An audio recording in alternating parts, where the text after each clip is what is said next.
우리 인생을 살아가면서 저는 복음만 전하리라 그런 생각을 많이 합니다만, 우리가 세상을 살아가는데 세상을 전혀 모른다 하고 살 수는 없는 거 아니에요. 그렇죠? 세상 속에 사는 그리스도인이거든요. 세상과 전혀 무관한 그리스도인이 아니라는 것입니다. 그래서 우리가 세상을 이렇게 들여다보면요, 세상이 알아주는 사람은 누구 하면 최고만 알아줍니다.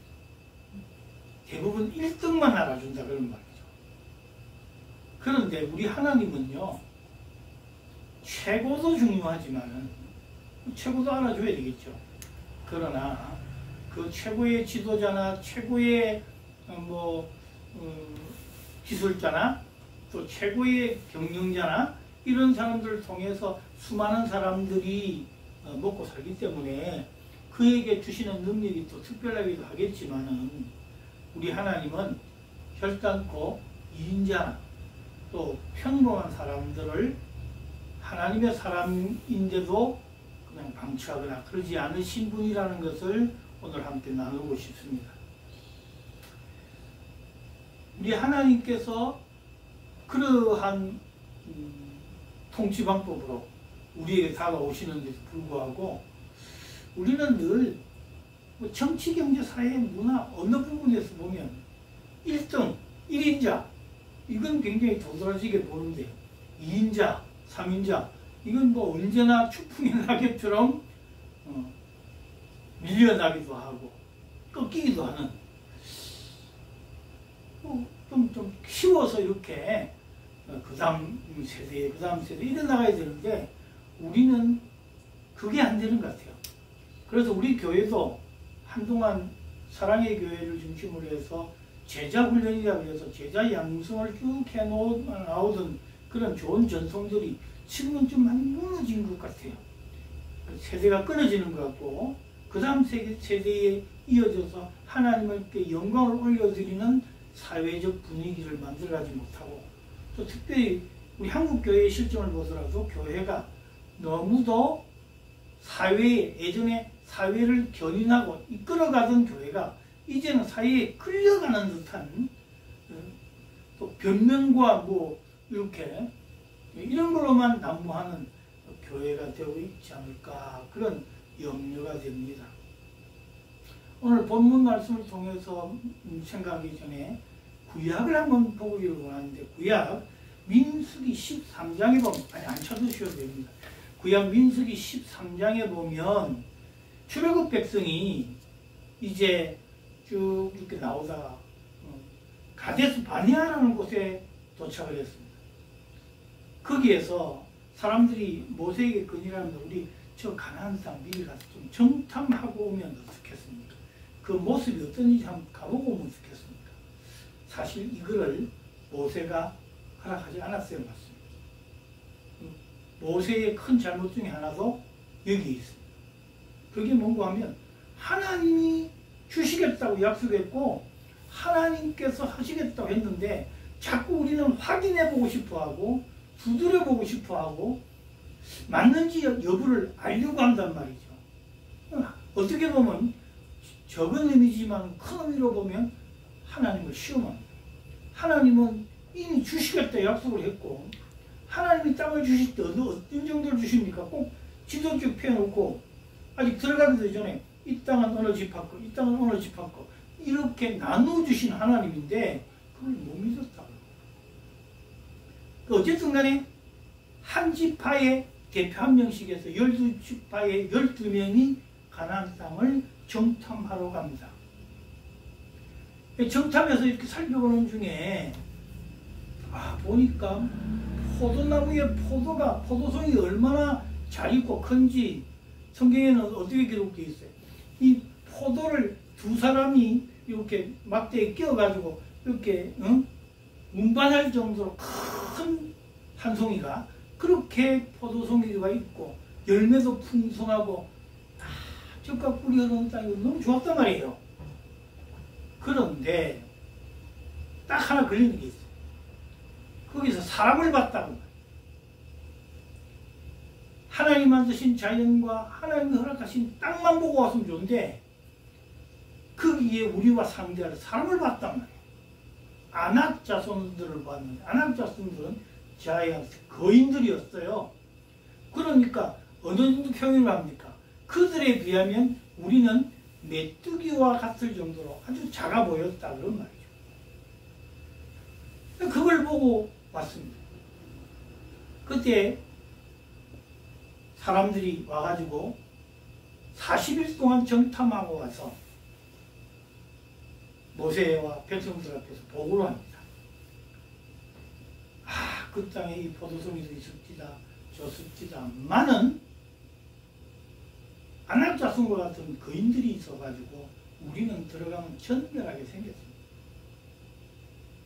하나님의 뜻을 바라보는 게 아니라 사람을 봤단 말이에요. 그러니까 백성들이 원성하기 시작합니다. 그때 갈렙이 유다 지파의 대표로 갔는데 그 갈렙이 앞서서 그렇게 말합니다. 이거 염려하고 두려워하지 마라. 너무도 그 땅은 우리가 곧 올라가서 그 땅을 능히 취할 땅이니까 염려하지 말자고 그렇게 얘기하는데도 14장에 들어가보면 백성들이 원성을 하면서 그렇게 말합니다. 애굽 땅에서 죽었거나 또 광야에서 우리가 죽었더라면 차라리 낫지. 큰애들에게 이제 잡혀서 비참한 죽음을 당하게 될 건데 이거 되겠느냐. 그러니까 우리에게 한 지휘관을 세우고 애굽으로 돌아가자. 이 정도까지 얘기를 한단 말이에요. 그때 다시 여호수아와 갈렙이 나서서 얘기합니다. 그 땅은 하나님이 우리에게 주신 땅이고 두려워하고 염려할 것 없다.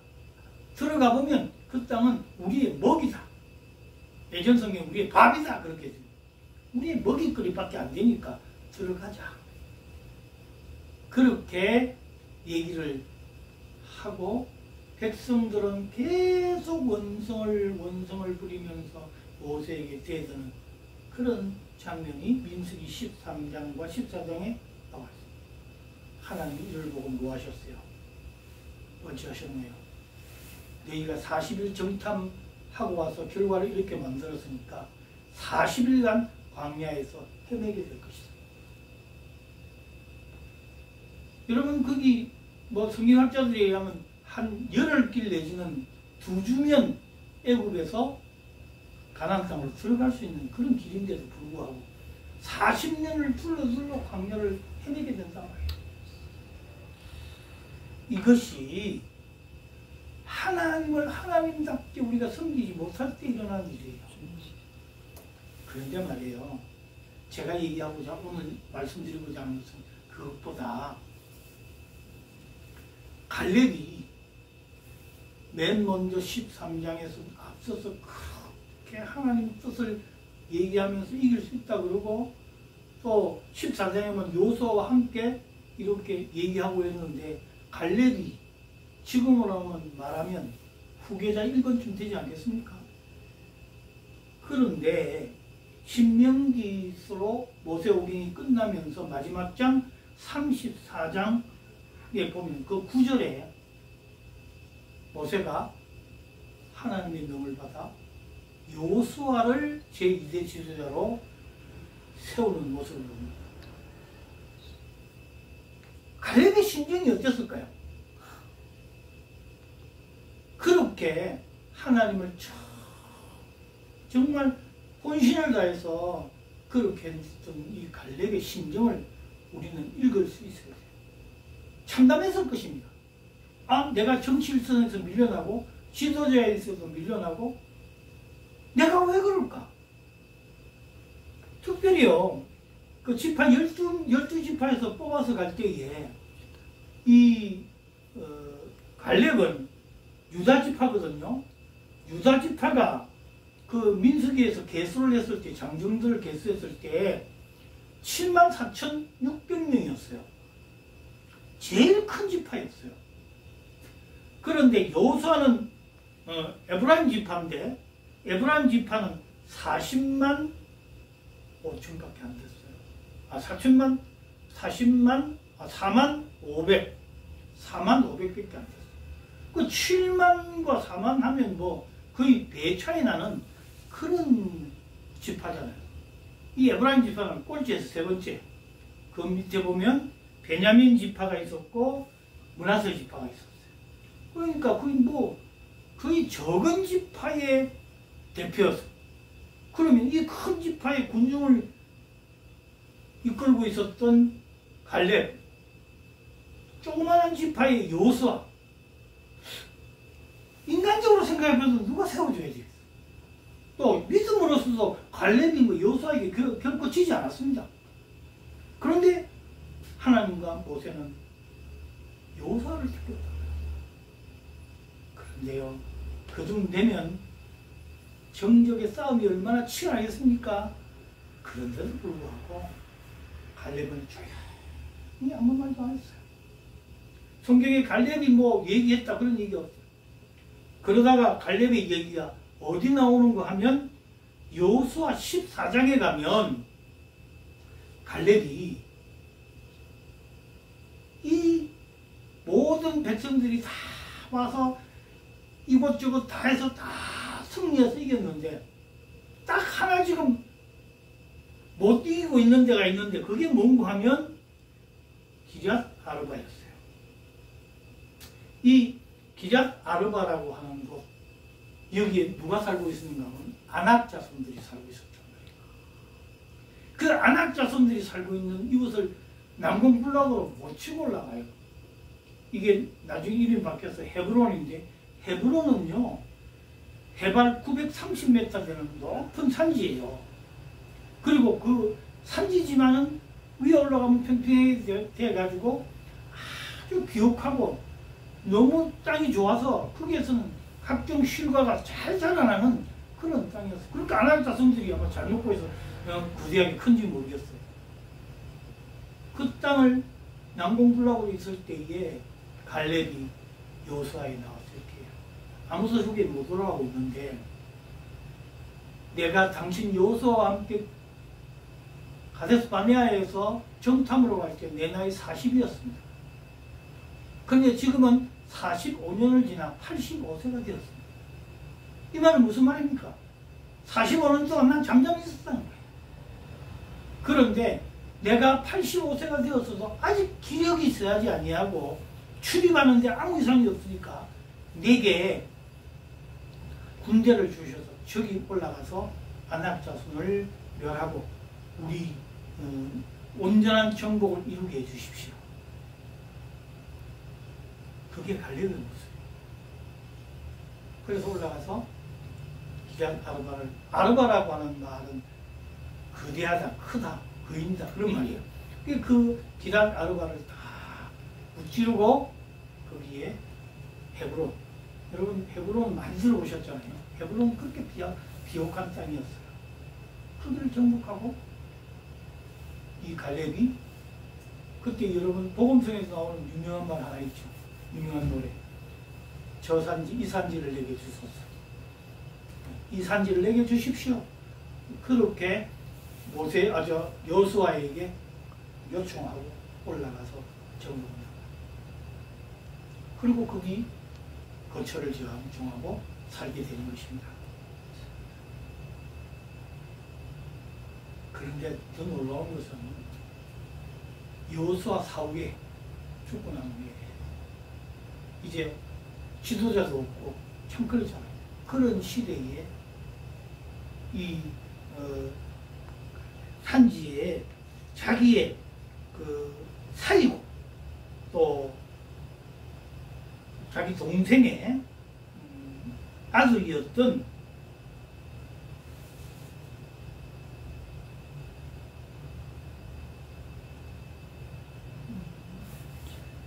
누구죠? 갑자기 이름이 생각이 안 나네.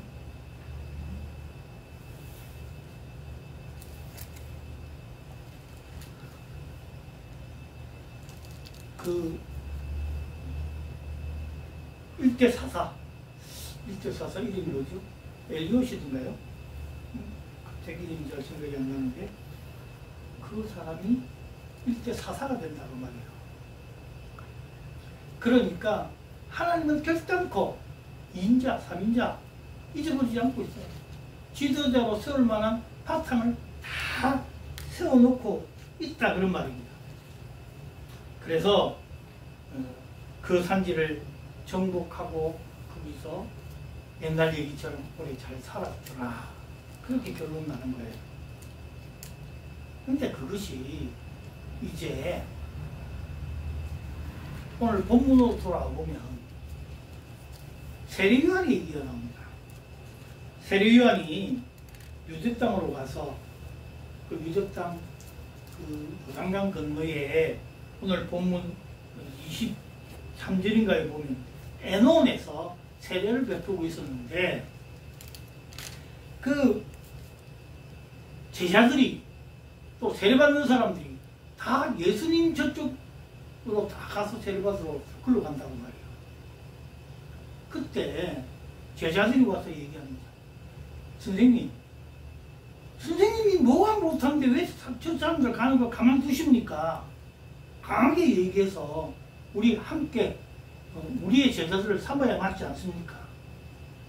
그때에 그 요한이 얘기를 합니다. 하나님께서 내 뒤에 오시는 이가 능력이 많으시다.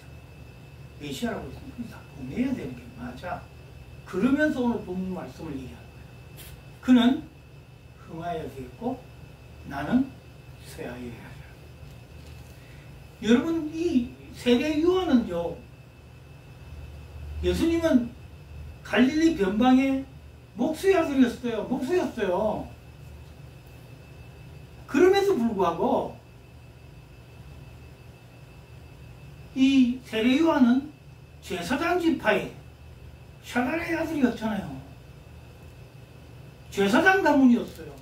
그러니까 이스라엘에서는 정통적인 집안이고 정통적인 지도자의 집안이었기 때문에 그가 외치고 그가 한마디 말하면 모든 사람들이 꼼짝 못할 정도로 그 당시에 굉장한 세력가였단 말이에요. 정치로 말하면 정치 1인자였단 말이에요. 그럼에도 불구하고 메시아 예수 그리스도가 내 뒤에 오셔서 참 복음을 전파하며 구원의 역사를 이룰 것을 그는 미리 보았기 때문에 제자들에게 얘기합니다. 그는 흥하여야 되겠고 나는 쇠하여야 되겠다. 요즘 이 세대를 보세요. 뻔히 저 사람이 나보다 똑똑하고 잘 안다 싶어도 내가 지금 세력을 잡고 있으면 어떻게 해요? 쳐 눌러서라도 그 자를 지키려고 그러잖아요. 그 대표적인 예수님 당시의 사람들이 바로 종교 지도자, 대제사장과 사두개인과 바리새인들이었잖아요. 그들이 예수님을 십자가에 못 박잖아요. 그럼에도 불구하고 세례 요한은 저분이야말로 흥하여야 되고 나는 쇠하여야 한다. 그렇게 말하고 있죠. 여러분, 우리는요, 그 갈릴리의 작은 마을에서 그냥 이제 막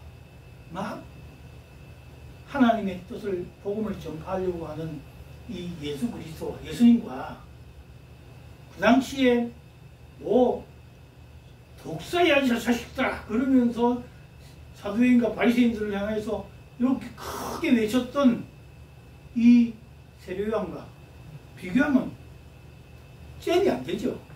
그렇죠? 그런데도 이 세례 요한은 하나님의 뜻이기 때문에 나는 쇠하여야 하고 그는 흥하여야 하리라.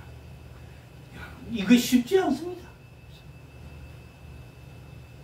정치, 경제, 사회, 문화 모든 점에서 흥하지 않아요. 청출어람이라는 말을 우리가 쓰지요.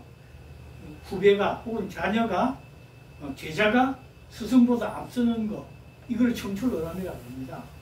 그런데 청출어람이라 할지라도 선생이 그 제자를 정말 잘 키워주겠다 그런 선생들이 많이 있지 않습니다. 부모된 분들도 마찬가지예요. 자식이 나보다 막 어디 기 오르려고 그러려고 하면서 누르잖아요. 그 정도인데 저는 성경의 위대한 인물들 뭐 이렇게 여러 사람들 존경하는 다윗도 있고 아브라함도 있고 모세도 있고 다 있겠죠. 그런데 정말 사랑하는 하나님의 사람으로 전 두 사람을 꼽으라 그러면 구약에서는 갈렙이요, 신약에서는 세리요한을 꼽습니다. 제가 그래서 앞서가는 목사인 것 같아도 그렇지 못하게 전 자꾸 숨으려고 하는 그런 목사가 되어버렸는지도 모르겠습니다만은 말대로 간다고 그런지 모르겠습니다만 하여튼 그 두 분이 너무 좋아요. 그런데 우리가 여기서 믿음 생활하면서 반드시 알아야 될 게 있습니다. 그 두 사람이 좋으면 안 돼요. 그 두 사람은 사람일 뿐이에요. 그분들의 믿음을 우리가 참 본받아서 더 예수 잘 믿는 사람이 되어야지. 그 사람이 좋다.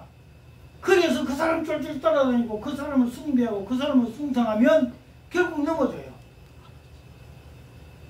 가나안 땅에 그 수없이 하나님의 축복의 모든 것들을 보지 못하고 아낙 자손인 사람을 바라봤기 때문에 이스라엘은 40년을 뺑뺑 돈다니까요. 우리의 삶들이 그렇습니다.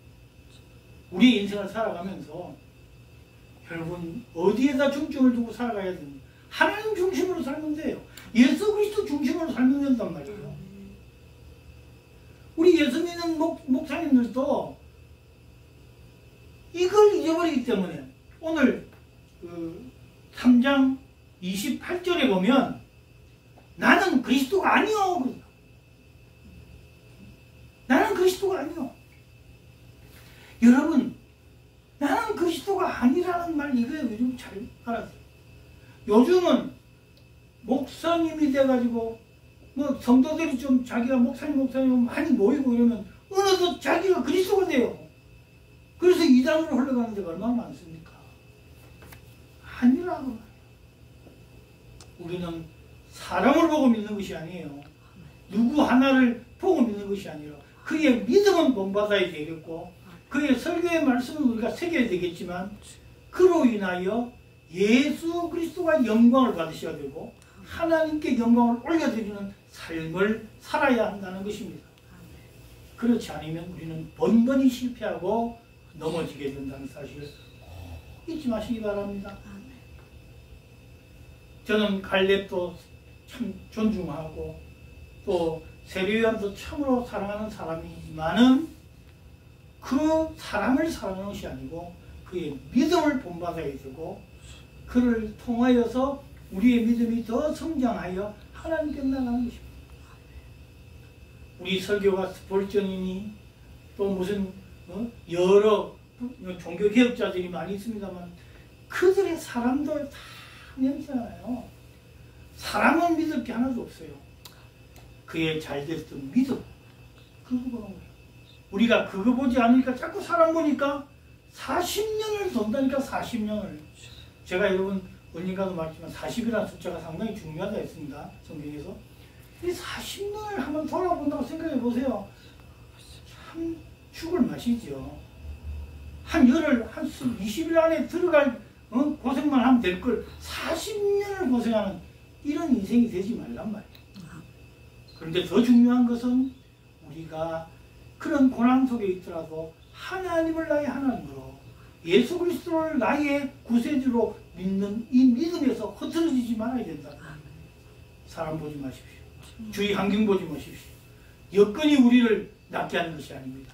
온전히 하나님만 바라보고 하나님의 뜻 가운데 나갈 때 우리가 말씀의 사람이요 진리의 사람이요 기도의 사람이요 하나님을 향한 사람이기 때문에 그 하나님을 믿고 나가면 우리에게는 아무런 염려 걱정이 없는 것입니다. 두려워하지 마시기 바랍니다. 하나님은 우리에게 주시는 그 능력이 있습니다. 은혜가 있습니다.